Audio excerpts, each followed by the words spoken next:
This episode of the Ottawa Entrepreneurs Podcast is brought to you by Extension Marketing, the marketing agency that specializes in unique needs and budgets of small to medium-sized businesses. They provide turnkey marketing solutions that get results. You can find out more today at extensionmarketing.com. Now here's your host, Pat Whalen. Thanks for taking the time today, Dustin, to come on our show. Appreciate it. I really appreciate it as well. Why don't we start off, Dustin? Please introduce yourself and your company. Yeah, my name is Dustin Poole, and I own Dustin Design Drafting. And how long has that been the business been around for? Well, I first started while I was in college, but now I've been incorporated since 2012 officially. Wow, congratulations! It's not too many businesses make it past the 10-year mark. That's impressive. Yeah, it's definitely a challenge, struggle, but as entrepreneurs know, it's something you got to love, you know. So you started right out of school? Yeah, I went to high school directly right into college. I took architectural technology at Algonquin in Ottawa, and that's what really set my career forward in that field. And did you end up working that industry first, Dustin, or did you go right into this? Well, when I graduated in 2006, 2007, there was a downturn. It was very hard to get a job in our field, but I was able to find my way to stay within that kind of realm. But it wasn't exactly, for the first 2 years, I wasn't in the architecture world. I was in the millwork kitchen world. So that was part of the struggles. And what kind of work do you currently do? Well, right now we're mainly doing residential projects. So that can be from, a homeowner looking to do additions, or a brand new home, or an apartment building. So we're limited in the size and height that we can do as a technologist or as an architectural designer, but that's we're really in that world. And do you focus, is all your efforts in Ottawa, or do you go outside of Ottawa? Most of it, I would say 90% is in Ottawa, but we have random projects a little bit around the country, actually. And are you doing commercial, residential, both? What does it look like? Mostly residential, a little bit of commercial if it comes our way.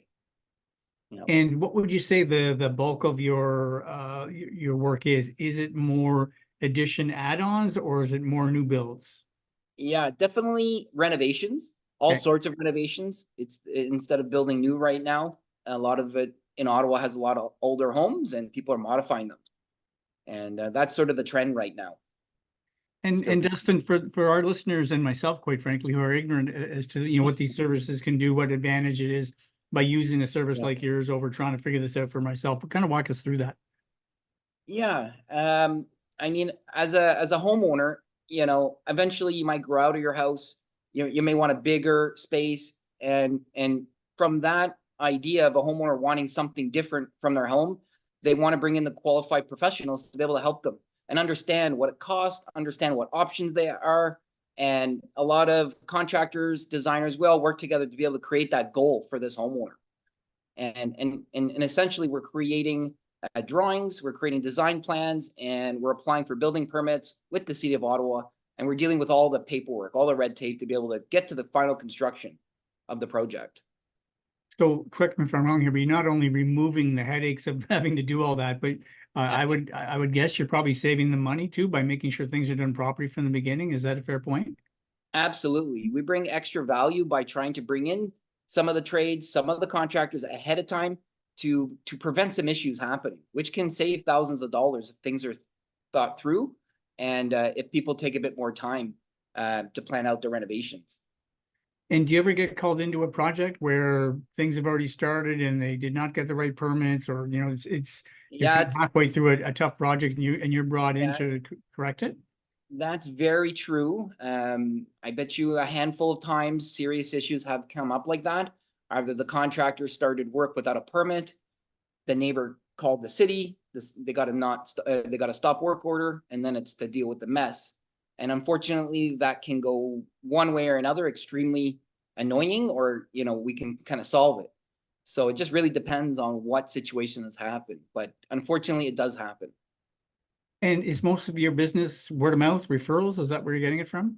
Yeah, we align ourselves with a lot of good contractors in the city of Ottawa, and we do also the trade shows in at the UI Center. So we're getting a mixed bag of clients coming a little bit from everywhere. But yeah. And why entrepreneurship? What was it? Well, you mentioned there was a downturn in the economy, so there was no work, so you kind of had to do this. But was that in the family history, or did you have peers that started their own businesses? Did you Yeah, have... there's a little bit of family history. My dad in the 1980s started the first video business in the Pontiac area, Huh. and that's been kind of what set us up as a family. And ever since then, that's always been in my mind, and talked about throughout the years with my father. And yeah, it's always something that drawn me. And unfortunately, I've seen people in our industry, get cut from their employers, layoffs, things like that. And I just wanted to try to put the odds in my favor and control a bit more of my own life, to be honest. So that was kind of more where I seen myself going. Now, you were pretty young when you started this. Did that provide some barriers for you? Yeah, I was 28 when I officially started on my own. And yeah, it was a challenging time, to the point that some clients or some homeowners didn't think I was fit to run a company because they thought I was like 22, because of my look. But I was able to demonstrate with my knowledge, how to help them and continue from there. And some people appreciated that, and some people, well, if they thought I was too young, it was their loss. Yeah.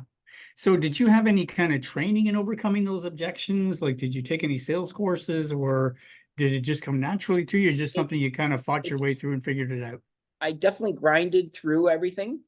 I had a good client base to start full time on my own. I was always doing it evenings and weekends pretty much since college. So I've always had that client base, to be able to kind of piggyback off of. So, it was just scary to start on your own officially, but I made the leap, and, we're still here kicking.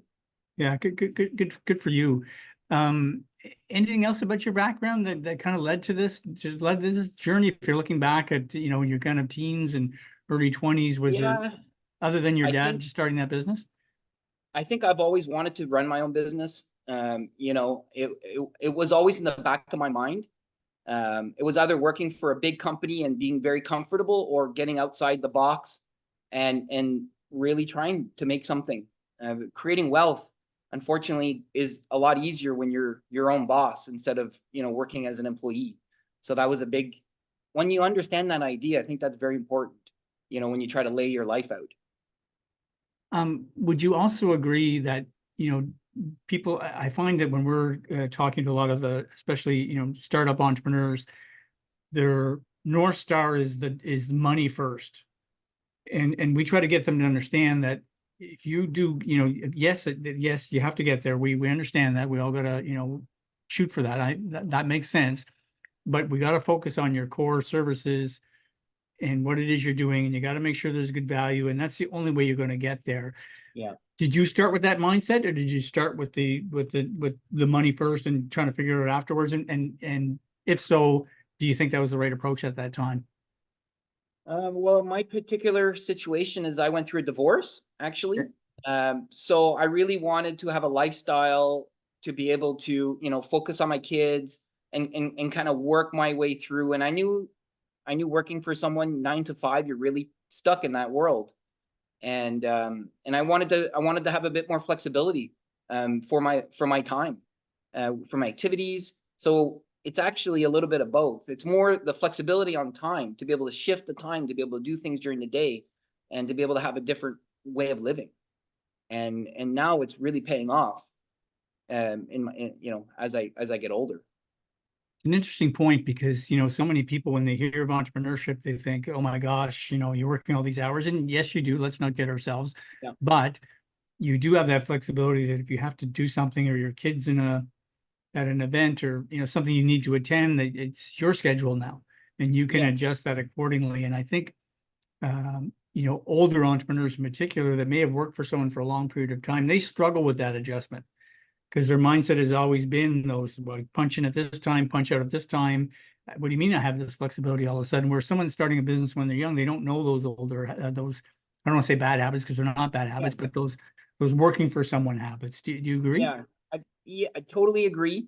I've worked for many companies before I started my own full time, and I see different approaches from different people. Myself, I was always working. It was either working or kids or whatever that was happening. So it didn't really change my mindset about working. 8 o'clock to 11 at night. That was just normal when you're doing full time work and you want to do evenings and weekends. Moonlighting, we call it. And so it really didn't bother me. And now it's just normal. But if I want to take a day off to go golfing, or if I want to take a week off to go snowboarding, I have all kinds of flexibility now. And now I have a team behind me, so it really is the flexibility I'm really happy with. And that didn't happen overnight, right, Dustin? I just want to create realistic expectations for anyone listening that maybe absolutely not. It takes time, yeah. Even 10 years later, 2 years ago, I took off finally for the first time for 2 weeks, and there's still issues, there, and I have a little team, so no matter what, you're always working, and it's just to find that. I know there's a lot of people that talk about work-life balance, but it's more how to fit everything in. I don't know if there's much of a balance, but everyone has their own experiences for that. It's just how much effort do you want to put into something to create a result. The more you work, hopefully the more money you get. So it's really a balance on what you want in life. I say this repeatedly on the podcast, but it's really, to me, it's more about work-life integration versus work-life balance. How do you integrate both into each other so that they can both thrive and survive? Exactly. Yeah. Dustin, let's shift our focus a little bit and go kind of to the advice side of the podcast. So, why don't we start with someone that's listening that may be thinking of starting a business? Is there anything that you would recommend first and foremost that they think about or that they do? Yeah, I would definitely make sure you have enough money in your bank account just in case things don't, pan off right away. That's very important. I didn't have that luxury. I just kind of went for it. But I think I would have felt a lot better and maybe not worked as crazy hours without having a buffer. I would talk to a good accountant right off the bat. That would have probably saved me a lot of headache as well over the years. Finding an accountant that's in your industry and maybe a referral from someone. I think that's important. I wish I had a business coach or a bit of more of a mentor back then of just creating a company and how to structure things. I literally grinded it through, and it was myself for about 5 years until I had my first employee. So processes wasn't as important. But as I'm getting more experience, now everything's kind of coming to light as a real company's being created. I hope that kind of makes sense. Yeah, it does. And it's a really interesting point you're making about getting someone who, a good accountant you mentioned, because I've always maintained that as a true investment. I can't tell you how many entrepreneurs I talk to. Oh, I'm going to just do all this myself. I'll file my taxes. And I say, well, hang on a second here. And I'll mention, a good accountant is not inexpensive. Let's put it that way. Oh. But typically they can find you those savings or down the road, or eventually I find that investment pays off. Do you agree? Absolutely. And those are the people that you can kind of run your ideas through.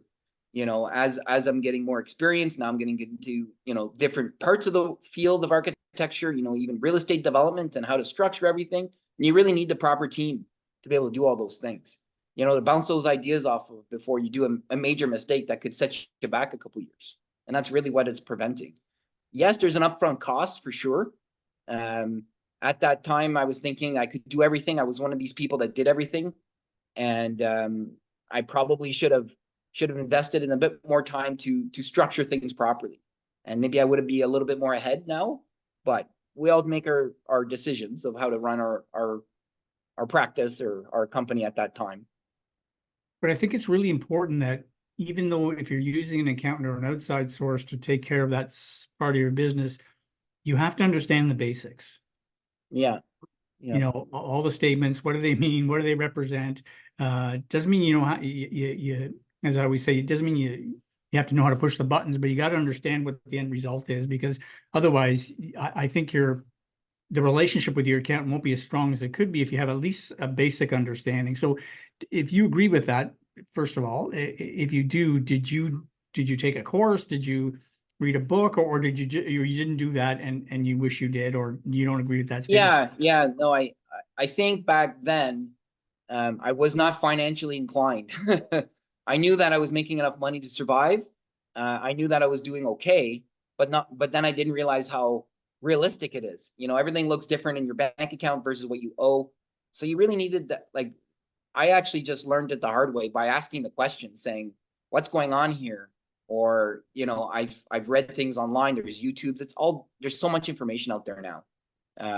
I've had bad accountants that give me wrong information that has caused problems. So that's why it's so important to find the good ones. Yeah. Is there any other advice you'd like to share with someone thinking of starting a business? Yeah, I would think the other thing is a good mentor, because you're going to get involved in some sort of situation that you've never seen. And what do you do? Who do you ask? I think it's really important to have a good network. The network that you create are the resources that you can use to get you out of jams. They can get you, to look at the world differently. And the people you surround yourself by, I think that is what I should have done. I wish I had podcasts like this. I wish I had things a little bit more accessible when I first started, to be able to talk to people. And I think that's part of a situation as well. There's not a lot of people to talk business, with sometimes, if you're not involved or have friends that are business owners. Now, most of the people I hang out with, they own their own businesses, almost everyone, even some of my friends. So that has really helped me, talk business with them and understand what they're doing and how it relates to me and that sort of thing. For our listeners that may be intimidated by, especially if they're a younger person thinking, oh, geez, how do I go about getting a mentor? Dustin, I want your way on this, but it's been our experience, or my personal experience, that I've had the good fortune of mentoring a number of people throughout the years. And a lot of times all you have to do is ask. Yeah. So would you agree? On my experience, I kind of talked to some of my clients actually that gave me a lot of advice. And I ended up just finding people along the way to kind of say, hey, can you help me with this? And they became sort of a mentor when I got into these situations. I mean, I didn't really realize I needed one either back then. Now I have a business coach, I have a mentor, I have all kinds of people around me to be able to come up with solutions for problems. Really, that's what we are. It's a problem solver. Yeah, I agree. What advice would you give to an entrepreneur that currently already is owning or operating a business and is struggling? It sounds like you had some struggles early on. So what advice would you give them? Just don't stop. That's the whole trick. Do not stop no matter what. If you listen to all kinds of business coaches, the only time you fail is whenever you stop, and you stop when you get discouraged. You stop when there's all these issues happening. And the whole trick is just never stopping, keep moving forward, and then finding a way no matter what. I mean, the more you want something, the more you're going to work towards it. And my biggest advice is, trust but verify. You can trust everyone, you can trust all these people, but verify who they are, verify that they are able to help you in whatever way. I did not do that. It cost me hundreds of thousands of dollars, trusting the wrong people. So that is a big thing when you're young, is people not guiding you in the right way. I had many bad experiences, unfortunately, which I'm still trying to work on to navigate through. So it's a life lesson. You never stop learning, and you got to love to learn. And that's my biggest advice. Would you also tie into that comment, Dustin, that you got to understand your why, otherwise you will not have the motivation to get through those tough times?